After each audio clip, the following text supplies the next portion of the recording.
Hey guys, welcome again. So this segment is about K visas. So on my channel, I will be doing different segments. So I have reaction reviews, daily vlogs, topics on marriage, motherhood, and also a segment will be dedicated to K visas. So I will talk briefly in this video about the K1 and the K2 visas. So a huge disclaimer. I am not an immigration attorney, and immigration policies change over time. So, of course, for any additional information, you should consult with an immigration attorney and, do more research. I'm just here to provide basic information about what I've went through my journey thus far. So, the K1 visa process, for me, it took at least almost 2 years for me to be approved and to arrive in the US and get married. So I recently got married in April to my husband, and we've been on this journey for almost 2 years with the process. Been together for almost 3 years. So the K1 visa and the K2, because K2 and K1 are synonymous if you have kids. So I have a daughter, so she's considered a K2. So I'll be doing some information on K1 and K2. So K1 and K2, they're non-immigrant visas. What essentially they do is they allow you and your minor child or children to enter the US legally. And the conditions within that is that, of course, the child or children must be unmarried and under 21, and you also must be of legal status, meaning also that you should be divorced, free to marry your US citizen fiance. Also, failure to not marry within the 90 days is subject to deportation, subject to removal of status, and you have to go back home to your country. All right. So back to the first part of it. So K1 and K2 visas are non-immigrant visas issued by the US for the purpose of migrating and, marrying the foreign fiance, which would be, in this case, the US citizen, the petitioner. You, the foreign fiance, is considered a beneficiary in this process, along with your accompanying minor, right? So K1 visa is intended for the foreign national to enter the US within the 90 days to marry their US citizen, known as the petitioner. So you have to plan to marry within 90 days. Of course, this is going to be a segment where I will include information on the documents required for the process overall, from the beginning of the petition to the medical and also the visa interview and what happens after that, right? So I'll be doing a series of videos, so stay tuned to that and just subscribe to my channel for more updates on that, right? So the K1 visa requires bona fide evidence of your relationship between you and your US citizen petitioner.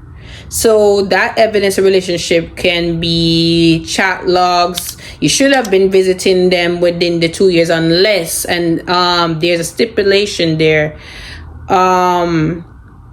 where unless there's like a religious or cultural reason that you guys cannot meet up, but otherwise you should have met at least once within the 2 years. You should have visited each other within the past 2 years, right?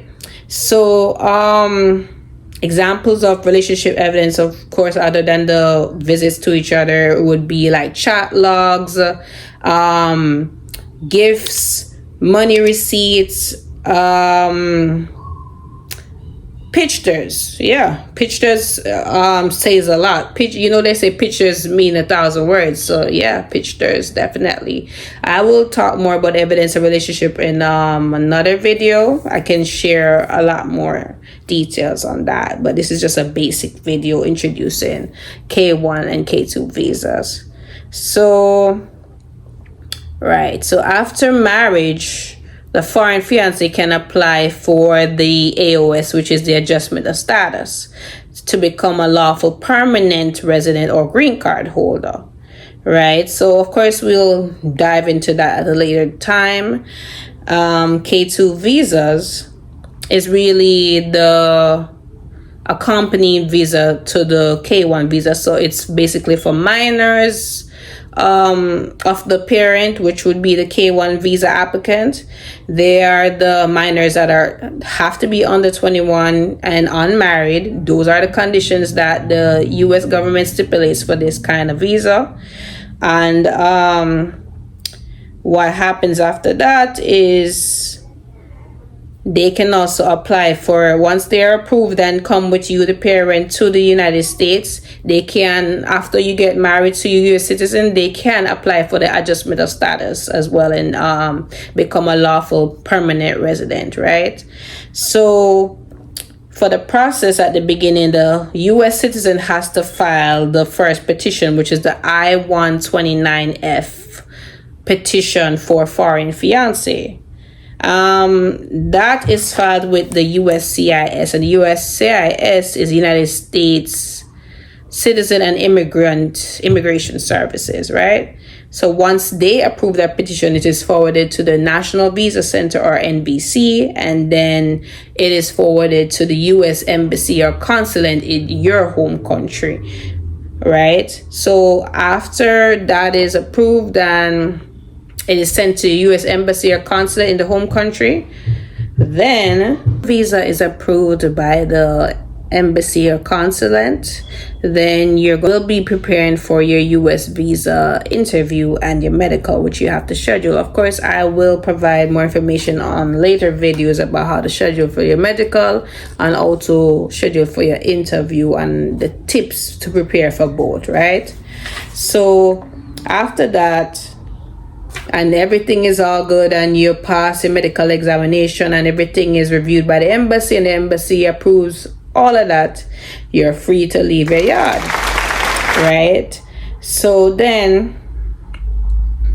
the fiance and the accompanying minors, the K1 and K2, must leave the country within the appropriate time frame to go into the United States and be adjusted over there, right? So again, has to be within the 90 days and everything should go well after that. Remember, this is all a process and the time frames do change, the policies do change from time to time.